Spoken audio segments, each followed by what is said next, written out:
Okay, so let's start the meeting by introducing our speaker. Hi everyone, thank you for joining us today. Today we are hosting Stefan from our sister organization, Allen Institute for Brain Sciences, and we are very excited to have Stefan here with us. He's been with Allen Institute since 2011, and I was actually really impressed when I was reading your bio. He has done his master in mathematics and his PhD in physics from University of California Institute of Technology, and he is a computational neuroscientist, where his current research interests are aimed at building models that work on large networks interacting neurons, and they kind of work on how they can produce cognitive behaviors, which I find really fascinating, and we're looking forward to hear more about it. And for those of you who just joined us, Stefan will stay for more question answering after the talk. If in case anyone wants to engage in a more in-depth conversation after that, feel free to stay. With that being said, I think just a couple of communication rules. Everyone's initially muted, and you can just raise your hand if you have a question. Stefan, at any point during the talk, if you feel like you're ready to take questions, we can just take them as we go, and then at the end we'll have, instead of the 10-minute open discussion, we'll have a longer one.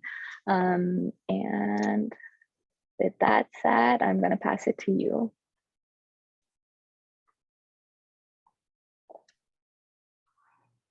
Let me come back to share the document, which I should close some of my windows, I think. Can you see the presentation? Yes, yes. Great. So let me start by saying that it is very interesting to try to think about the bridge which exists between computational neuroscience and artificial intelligence. I do think that many techniques and many elements in artificial intelligence have originated as concepts from computational neuroscience, and that they have taken a life of their own, which exist. And it is important to realize that it is just as what we try to think from the perspective like an aerodynamics to learn how birds fly. We don't need to have airplanes with flapping wings, but at the same time, we need to understand the laws of aerodynamics. So sometimes when things are moved from computational neuroscience, they don't need to be moved exactly as they are in biology.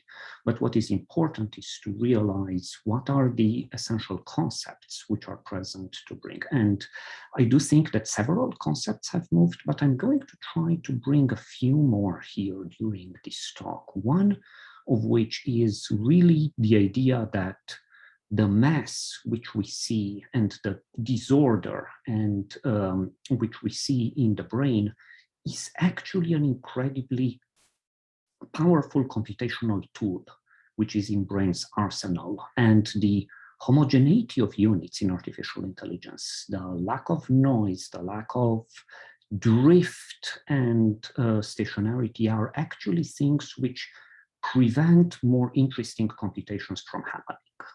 So to begin with, it's important to understand how we want to model processes in the nervous system, that we need to think about data from structure, activity, and behavior. And as Allen Institute for Brain Science, we are in the Mindscope program, we are a leader in getting this type of data.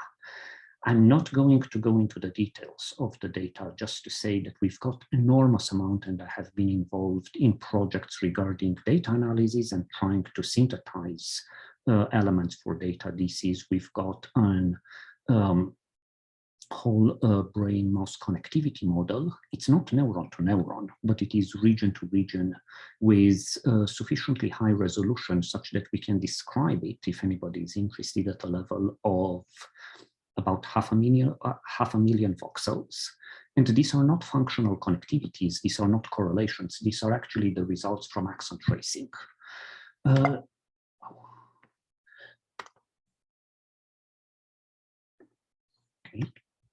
We've got a lot of recordings of activity during the presentation of stimuli, different type of stimuli, multiple neurons being recorded in terms of how do they respond to these types of stimuli. And we've got a lot of measurements of neuronal activity of different types of cells during behavior. We've got a huge amount of data.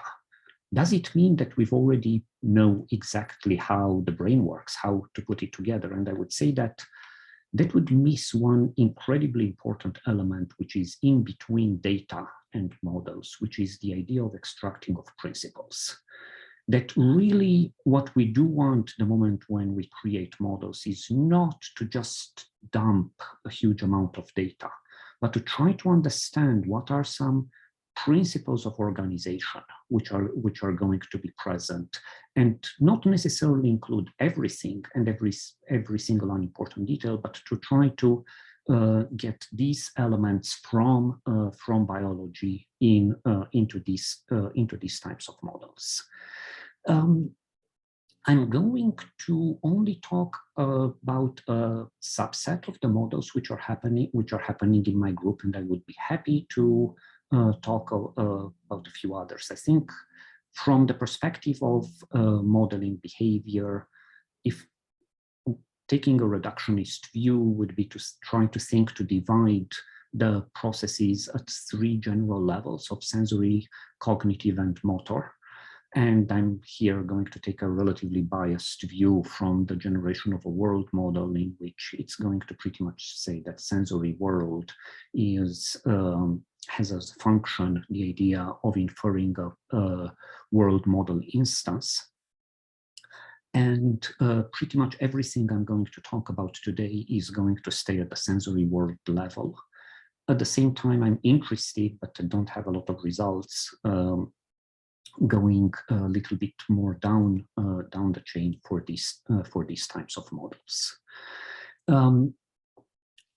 We are accustomed with models for computation in computational neuroscience. One of the easiest way you can imagine would be to train a model on a task.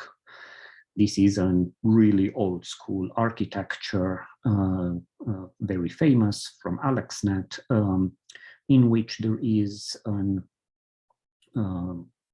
convolutional network trained on ImageNet. This is, I would say, a very good type of model for visual processing, primarily because I believe that there is an important element to describe the computations which are going to be present, and there is an entire cottage industry of people trying to compare the type of representations which are obtained in models like these to what is present in biology. However, there is another side of the data which has a huge amount of heterogeneity, complicated cellular anatomy, multiple cell types which are divided, and the principles and the approach which I'm trying to take is to take these types of ideas together to try to get more knowledge about the structure, some level of diversity, at the same time not to ignore the type of tasks which are going to be present. So one element which I'm not going to talk about in detail because we have not, because I'm going to focus on a much lower resolution level, would be some of the projects which we are taking at the level of mesoscopic structure to try to understand how priors regarding the global structure of many areas and their sublayers create constraints in terms of the types of computation, computations which are going to be present. But I would be very interested if anybody wants later on after the talk to go into some of more details of these types of tasks. Yes. Just a quick question. So you mentioned diversity, but in AI, we usually try to unify things. For example, we want to have like fully convolutional stuff, or we want to have like a model that uses only transformers. So are you saying that we need to diversify things instead? I would say yes, but I think that you need to diversify things even a little bit more than that. There is some elements which are going to be our brain is an incredibly good system which allows us to switch computations. And I would imagine that you'd have different pathways which are going to be ideal for different types of computations.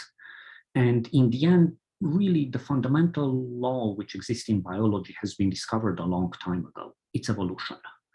And I've had many people describe, I think, the brain as just an element of evolution. It's a bag of tricks. And in the end, if you've got a structure which looks like a transformer, plus one which is going to be present, and you've got a way to select whatever is best tool for the task which is at hand, I would imagine an amorphous combination of a huge number of structure being much closer to what the brain does than an incredibly clean, this is the one tool to solve them all. I do think that there is a huge number of papers in artificial intelligence which end up with XXX is all you need. And I don't think that that trend is particularly useful, because there is not one thing which is going to be all you need. You're going to end up needing a huge heterogeneity. I see, thanks. So trying to go to the main parts of the talk, and there are three elements which I'm going to try to discuss in here, and one which is a possible role for the noise. To begin with, we see a huge amount of variability in the data, in the activity data which we are recording.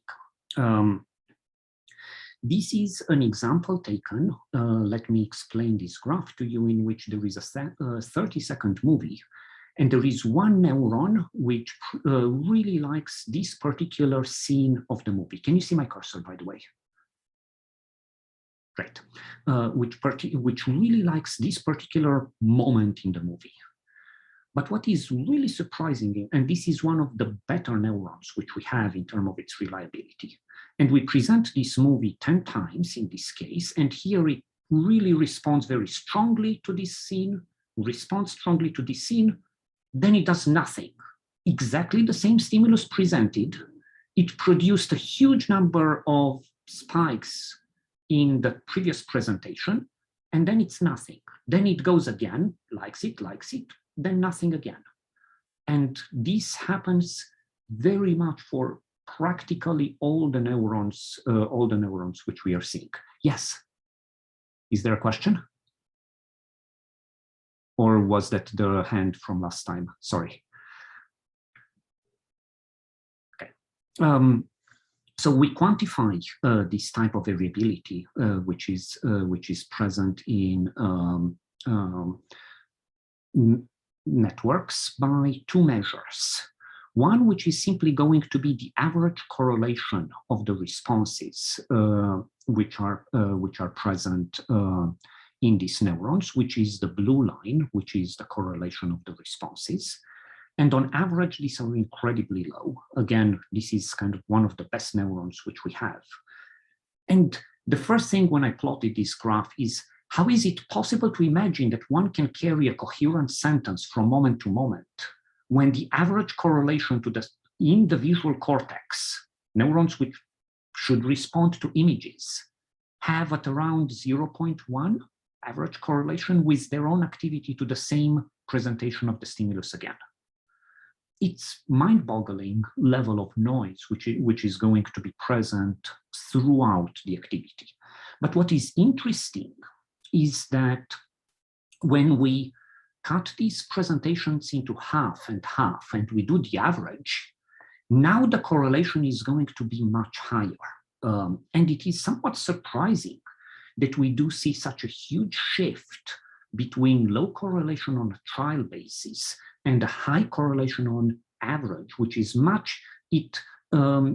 becomes much more reliable than what would be expected simply from 1 over square root of n, which would simply be present as what would happen to the average. And the main reason for that is that this noise actually lives in a relatively low dimensional space. And let me come back to some other direction, which are going to be the elements for the stimuli which we encounter in our environment. So here is a picture of me after a few months of lockdown, and it's still the same guy. And there are possible transformation, this is the same guy, again with a rotation, and after he decided that a beard is not actually that great. So we need to be able to understand a particular set of transformations, and there are a lot of computations in which we want to be invariant to a particular type of transformations which are going to be present. And it's important to realize that sometimes you can have these types of images. For example, if there is going to be a similar pose of a very different face, which might be much closer in terms of Hamming distance for one of my faces, and no amount of wishful thinking can make me transform into that guy.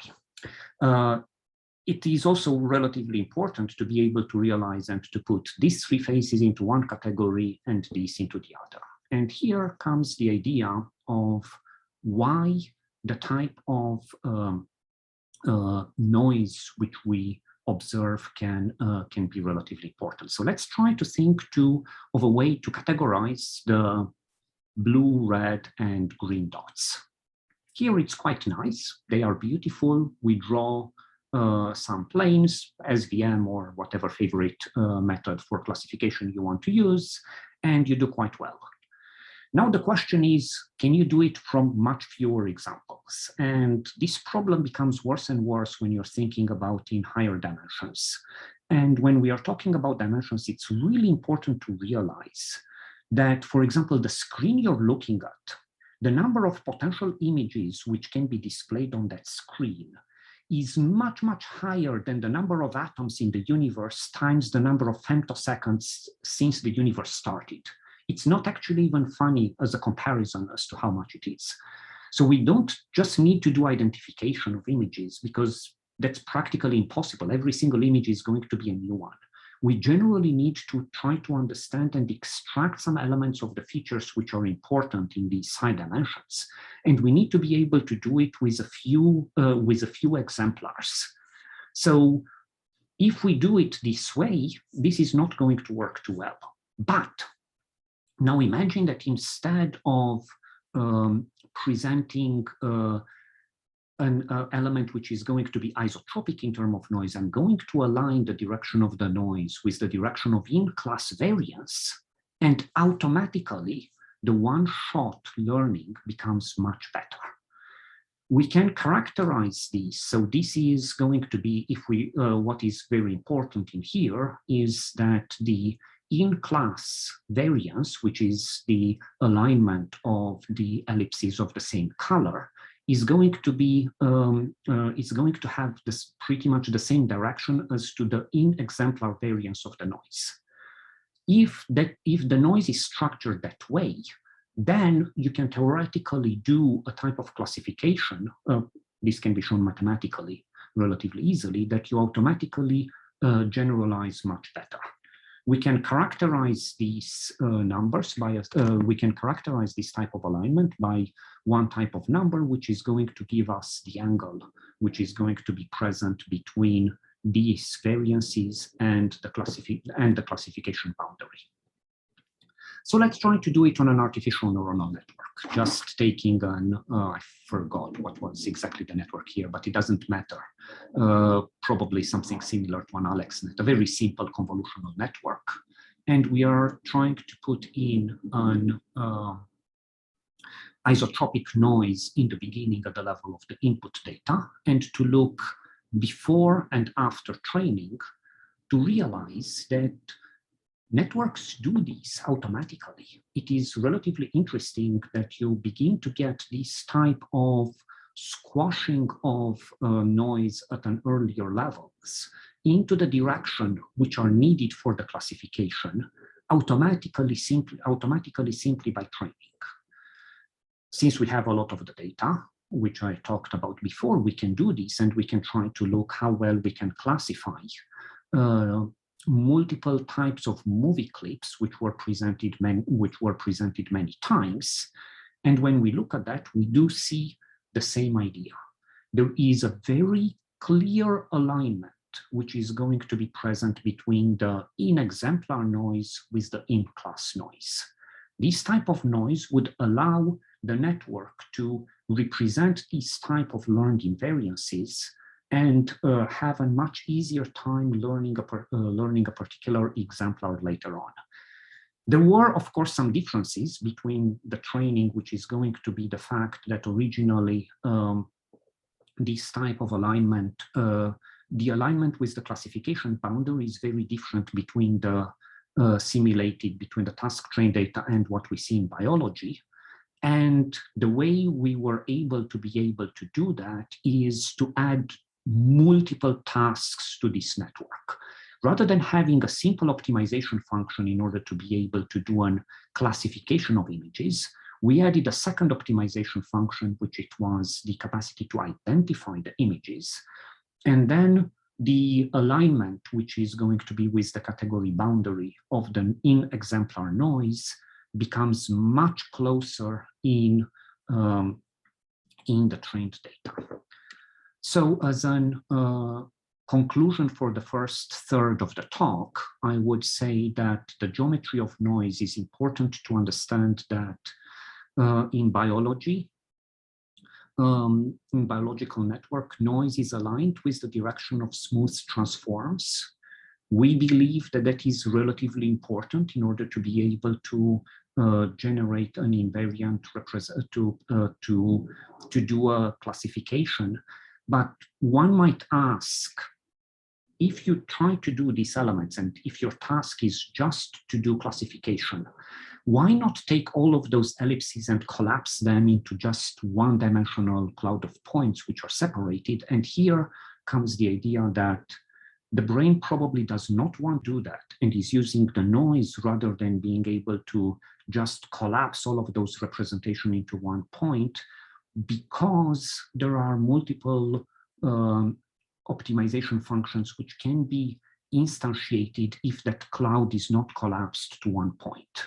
But if you align the noise in the direction which you need for that particular task, then you can actively switch tasks and be able to generalize the moment when you need to recognize my face compared to Hugh Jackman and to just do a categorization, you can do it.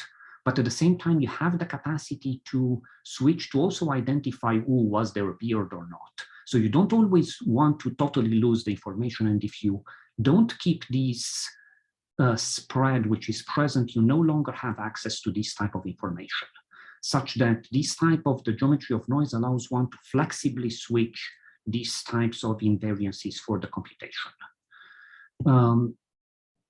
Going a little bit step forward, which is going to be as a role of circuit motifs, coming back to an exemplar from my face. And if I were to ask you what is behind my hand, I would say that probably nobody has an issue to say it's probably a mouth. How do you do that? Is that you've got priors that in natural scenes, faces typically have mouths which are going to be present. The fact that you've got an occluder which takes away the information for that mouth no longer, it's not an issue to realize that probably there is a person who just lacks that.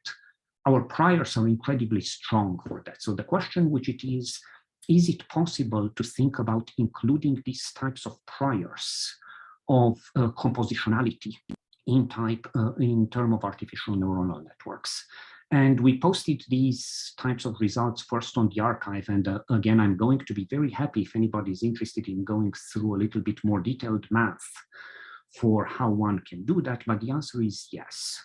If we begin to think about a probabilistic way to represent features in particular patches in the visual scene, it is possible to try to think to just do Bayesian inference at the level of the correlations, second order correlations of features being present, by simply implementing a plasticity rule between the neurons representing these features.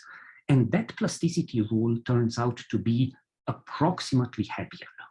It is not exactly Hebbian. It is with a small modification because Hebbian makes it to be unstable, but it is approximately that. Now, that is again not the plasticity which is going to be present between the neurons which need to do the task. That is the one which is going to be the lateral plasticity between the neurons representing these features in the column. So let's try to see, do we see this in biology? For that, we took, again, physiological recordings and the database of natural scenes. In this particular case, I picked the Berkeley segmentation dataset because I'm also interested to try to understand if these elements are going to be more highly correlated among elements which are segmented together, but I'm not going to talk about it here. And we can make, based on these physiological recordings and statistics of natural scenes, we can make predictions as to what the lateral connections are going to be within a layer. Again, this is a model with 0 free parameters. Unlike most typical models in which you're going to try to train something, this is simply going to say, if you've got this particular set of feature co-occurrences which are extracted from here, and this particular set of features, what would be the structure? And then we go and we look in the biology, how well the predicted structure matches what is observed in biology. So 0 free parameters to be able to tune that. And on the top, I'm presenting the model predictions, what are going to be the probability of connections being present as a function of their preferred orientation. And on the bottom is are the experimental results which are going to be present. We get the model for a function of orientation, which is going to be quite well present. We get the model for a function of distance to be a little bit longer, but this particular type of data is known to introduce a bias for the recording. So I would say that in the end, from a first principle model, we are getting pretty well to be able to fit the data which is going to be present. The nice part about this is that once we define this type of circuit, we can actually combine this idea of let's try to do inference within a local circuit. You actually put it within the type of lateral connections within a layer, and let's just do particular task training in the feed-forward connections. There are going to be 2 types of plasticity here: backprop on the U connections and the approximate Hebbian plasticity we figured out from these types of models on W. So let's try to take a relatively simple ConvNet and apply this type of rules to it. And I would have to say that the first thing when we applied to it to the MNIST dataset, it was underwhelming on the fact that this type of model doesn't do as well as simply training the ConvNet on the model. However, what it does is it has a much better performance the moment when you begin to add noise to it. The capacity of the model to be able to continue to understand and classify the digits correctly, it's much better than an original model. So the partial conclusion for this part would be that it is pretty interesting that two learning rules, an approximate Hebbian within an area and the backprop between areas, allow a robust categorization. You want to say that, well, maybe this is why biologists have not found more interesting learning rules, because most of the time, what they are doing is they are looking for the plasticity rules by doing recordings which are within an area, not recordings between areas. The recordings between areas are somewhat complicated. Can we try to see within experiments, can we see some hints that these types of things are going to be different? And for that, we looked at the large-scale physiological database, and we have not actually obtained a true connectivity between these data sets, but we obtained a set of virtual functional connectivity by simply fitting an GLM, a population GLM to that model. It's a very simple, higher dimensional linear regression with just an L1 penalty, and we can get the functional expected connectivity between these cells. These are humongous matrices, which can be, in this case, sometimes we've got close to 1,000 neurons which are recorded. And I'm not going to go into the details of how we compute this, but the interesting thing is what we find is that the interaction subspaces, simply by doing a singular value decomposition of the on the communication matrices within and between areas, are misaligned.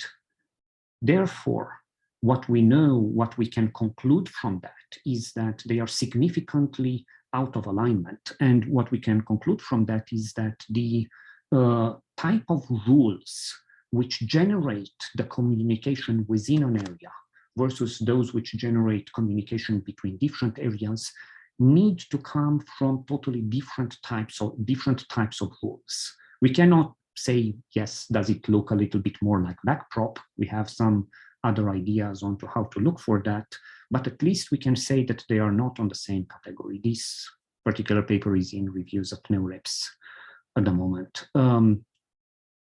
So what we know, what we understand is that the model which we proposed, in which we are going to have different types of learning within an area and between areas, seem to match with our large-scale physiological recordings. And it's pretty interesting the moment when you're when you are Bayesian, in order to be able to think, oh, these are the type of priors. I can always imagine that, for example, that faces are going to have a mouth, and if I put my hand in front of my mouth, then it's likely that in the world model which I'm building, that there has to be a mouth there, even that there is a hand in front and you do not have any stimulus for that. But sometimes if priors change, then you can actually be in a much worse condition than what you're going to be if you are if you're simply using the evidence rather than combining it with priors. So the question is going to be, okay, if we build in priors within the detailed connectivity, the microstructure of the brain is going to create priors. How do we deal with novelty? How do we deal with the capacity to switch priors? That has been an object of study of a graduate student who I worked with from applied mathematics. And the idea is that here comes in the elements of a canonical local circuit, that you do not have only one set of priors which are going to be present. Those exist within one type of cells, but you're going to have multiple circuits with multiple types of connections. And those can be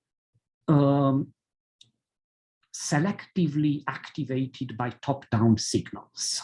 And there is an biologically relatively well-known and conserved circuit in which multiple types of neurons are included.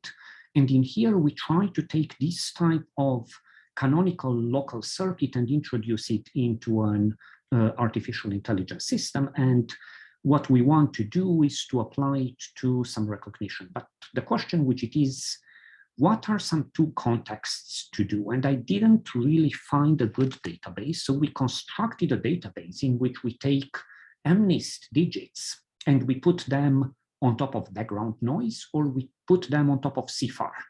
And we train the network for the MNIST digits on top of Gaussian noise and ask it, how well can you do on top of CIFAR?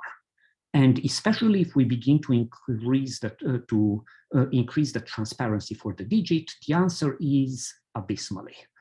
And that is something which is pretty interesting, that this type of capacity to generalize does not seem to depend on the size of the network. This is, I believe, for a relatively simplistic network, but you can take even a ResNet or a VGG16 or any of these things, and they don't do any better than relatively simple networks do in the moment when you try to trick them to switch the background.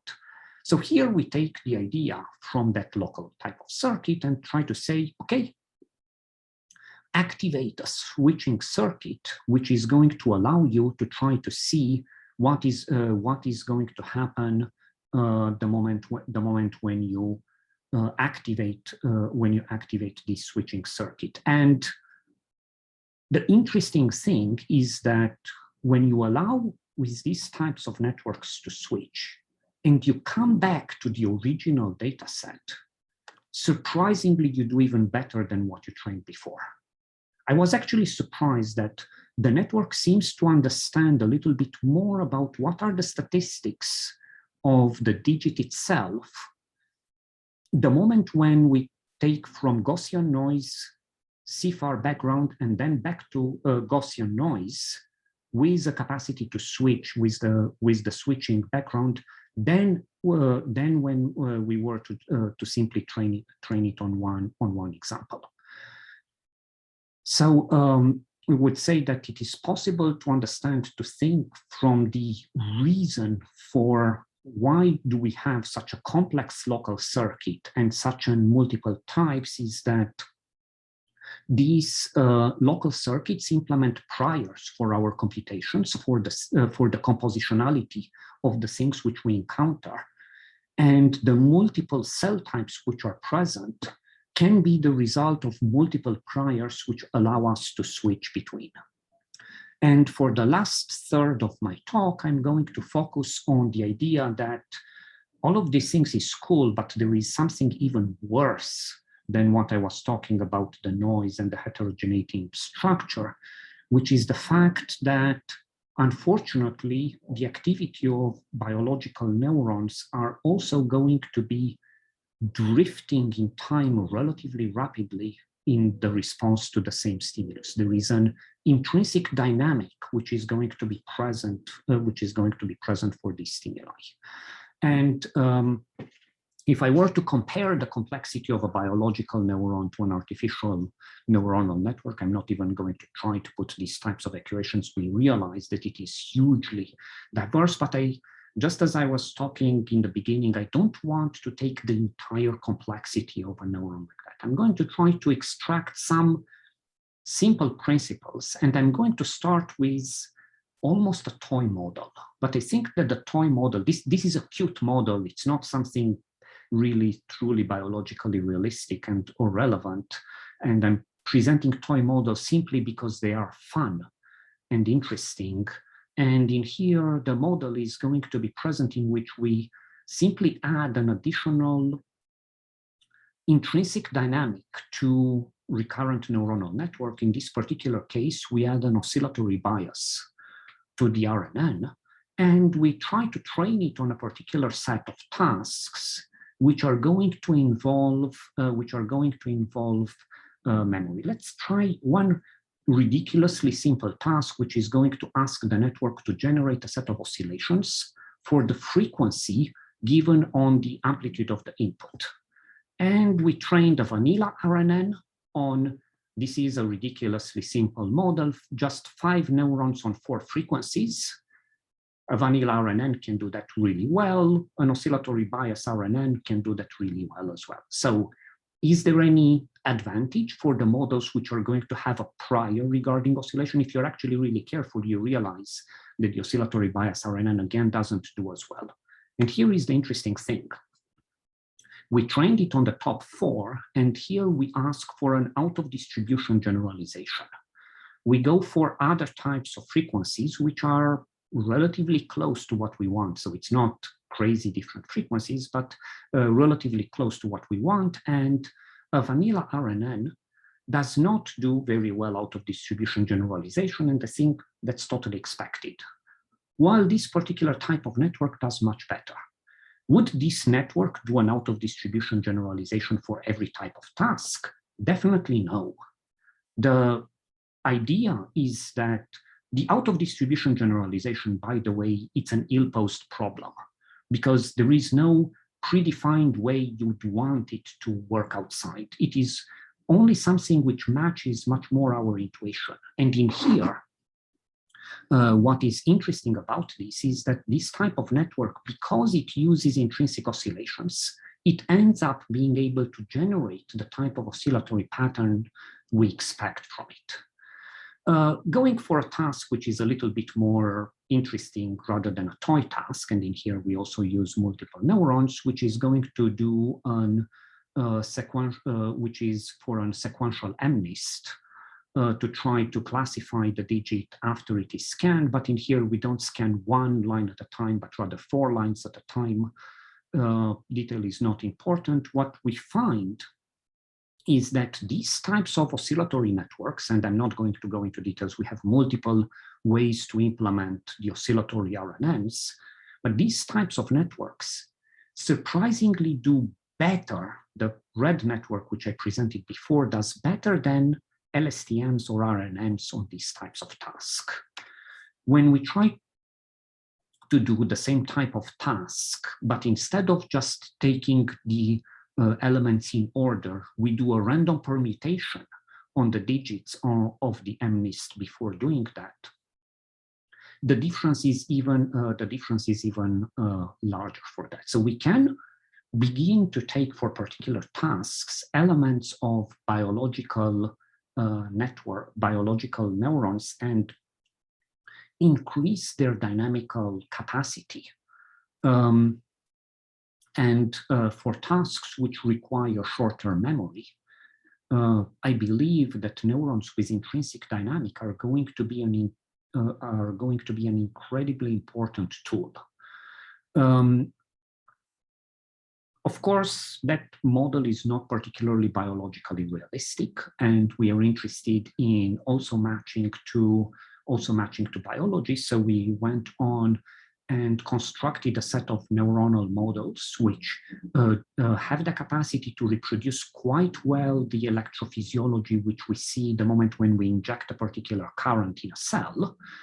And this is a type of model which has 5 gates. It is again a relatively simple model, but I would say that its claim for glory is that we put it head to head with the best biophysically detailed models which are present, and it's doing similarly or slightly a little bit better than very detailed models on the capacity to predict the spikes, the activity of the neuron. It should be important to realize that biophysically detailed neurons generally don't only optimize the production of spikes, but at the same time, these models are incredibly powerful. And not only that, but they also have the capacity to match to genetic particular encodings of the lines which are going to represent, which are going to have different patterns of genes which are expressed the moment when we cluster them. And what we did was to take this type of model make sure that we can backprops through it, implemented it in PyTorch. And by the way, I would say that a lot of this part of the talk is going to be with the idea that, yes, we can take that type of complex dynamic and be able to backprops through it and use it in PyTorch to be able to solve particular tasks. And in here, this is simply the same task which it was before with the oscillatory pattern generation. And what we see is that these types of neurons do better than vanilla RNNs, but don't do nearly as well as LSTMs in order to be able to solve this task. If we try to do the task training for the sequential MNIST task, again, these neurons now do almost as well as the regular RNNs. So not really that great. They don't perform as well as LSTMs, but what is relatively interesting for them is that they have the capacity to still perform this task quite a bit better if we silence a set of neurons or if we begin to include noise just as we had before. These have the capacity to compute in the presence of noise much better than a typical RNN. And one thing which is relatively cool for this is that the moment when we train these types of networks, we begin and we look at the distribution of input-output curve relations for each of the individual neurons, we begin to see formation of cell classes in term of different dynamics. The conclusion for this part is that the neuronal diversity and possibly classes evolve naturally during training on these types of tasks. Again, there is a huge complexity which is at the level of synapses, not only neurons, many biological details. We have recordings on how dynamic these synapses are. Again, you begin to present an input to a neuron, and it is surprising to realize that for example, for these times, the 8th time when you present the same stimulus, now the synapse is at half of its original weight. It is really surprising to realize that in biology, this type of short-term dynamic changes can be so brisk and rapid. And they're also dependent on cell types. On some, they become stronger. On some, they become weaker. But what is interesting is that this dynamic of synapses is not a long-term change in weight, but rather a short-term change in weight. We have constructed, these equations shouldn't be here, ignore the equations. We have constructed models for this, which are relatively complex.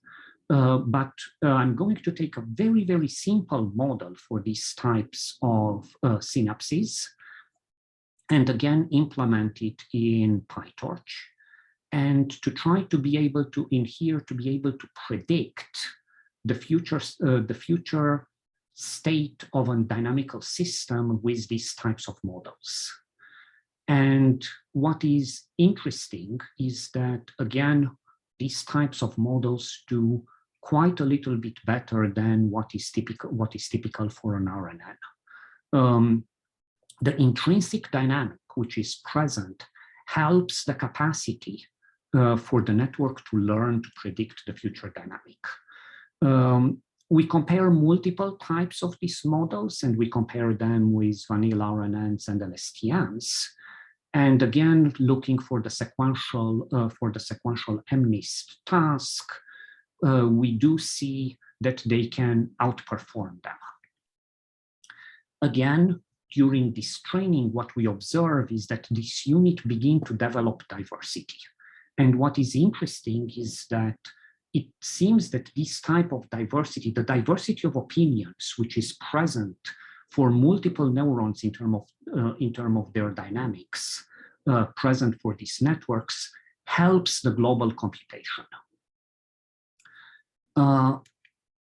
The interesting part is that when we take a model like this and we apply it on the visual behavior data, which I presented initially, in here there is a relatively simple task in which mice are asked there is an image which is image A present, and then there is just an image B, and the mice need to respond to that.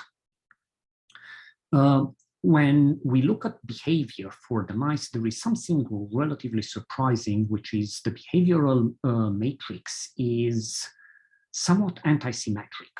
It's really weird because it almost seems that if there are two images, you'd expect that if there is image A and B, which are relatively close to each other, you'd confuse the transition from A to B as well as B to A. But that's not what mice do. What mice do is typically they confuse the transition from A to B, but not B to A. And we trained simply recurrent neuronal network models to be able on this type of task, and they do incredibly well, but they don't match the observed pattern of errors or the observed neuronal activity, which is present in mice. However, the moment when we include our more complex neuronal models in this type of training, now the trained networks begin to not only solve the task, but they seem to solve it in the same way in which the animals do. They begin to develop this form of asymmetry in terms of behavior, and they do develop the same type of dynamics in terms of the neuronal activity. Even better than that, what we do see is that for these types of models of behavior, they modified at some point the task to be able to just omit a stimulus. A typical RNN, what you do in here is going to consider this image as a difference and is going to respond to that, such that if you go and you do an A blank, A, and RNN is going to respond to that blank, the animal never does, the experimental animal, and the networks which are trained with more biologically realistic units, they again never do. What they do, they very often produce errors which are going to be on the stimulus immediately after, such that these types of models, and we didn't have this type of experimental results first when we trained this model, have the capacity to learn computations quite well, and then when come back to the to biology, be able to reproduce both behavior, neuronal activity, and make predictions as to what the animals are going to do on new sets of experiments. And the really cool thing about it is that these types of networks, not only that they can do well, but for this particular biological data, they actually learn much faster than what would be a typical RNN. And that's relatively simple, because all of these complex dynamics does not need to be learned. You almost have Lego pieces which are of the right shape, and what learning needs to do is mainly select the right dynamics from a repertoire rather than go and rebuild it from the basic ingredients to begin with. And therefore, not only that, therefore, these types of learning can be much faster. So the conclusion for this part is that these types of more biologically detailed models, when trained on the right tasks, fit better neuronal data and behavior, and they do predictions. And the conclusions for the third part of my talk would be that pretty much for every complexity and heterogeneity we looked at, there are tasks which are improved by these functions. However, I would say that it's relatively important to realize that we don't have a general theory as to which tasks are improved by which type of heterogeneity, but we are working on that. The final conclusion is that I showed you three types of messes. One, which is a mess in activity, and to try to say that the noise which is present in there, it's actually computationally helpful. It helps destroy the unneeded information. And this mess in activity is not isotropic, is aligned in the direction which are important for the information not to keep. There is a mess in structure, and a huge amount of complexity in terms of local structure, and the hypothesis is that it helps encode priors of how the world elements are structured, the compositional prior of the world, and the massing dynamics, which I hope I can provide it some evidence that it helps the computational complexity. And are there any questions?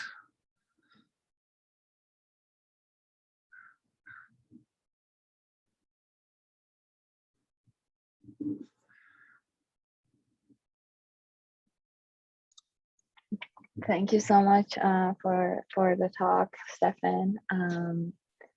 Do we have any questions from the audience?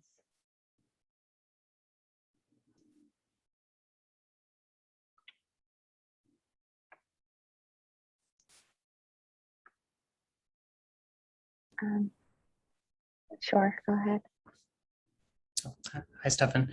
Yeah, this is, I guess, a pretty broad question, but I guess I was just kind of curious what your feeling is in terms of, is the messiness you observe sort of the best you can do when you build a neural network out of biological cells, and that's kind of what the brain is learned to work with? Or is there any sense that maybe that level of noise or messiness has been optimized for some of these positive features you've talked about? That is a very interesting question, and I'm interested in working on that, but it's a very complicated one for two ways, because it is relatively difficult to parameterize messiness well. So we are trying to think about, can we describe this more generally, and to do some meta-learning level to be able to backprop through it, to try to see if we find the same level which is going to be present. But the really complicated part for that is going to be, do we have the right tasks which the animal needs to solve? Because the level of messiness which might be needed if I switch between MNIST with CFAR background versus random Gaussian noise might not be the same which is needed for a mouse trying to run away in an environment, hide behind a bush, and catch some prey.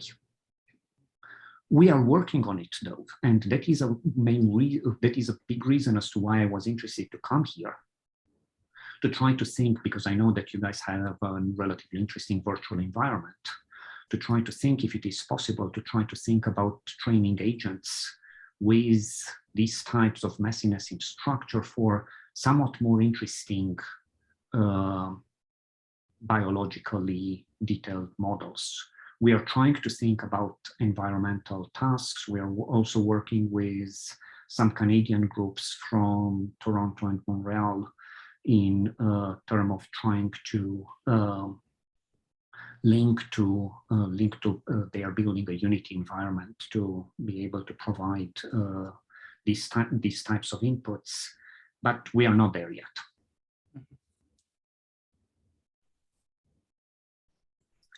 I'm very looking forward to hear about that result then. Sorry, Kian, I didn't get that. Can you repeat? I'm saying I really hope that we get to hear about the result of that research soon. Yes, that is something which is ongoing at the moment, and we have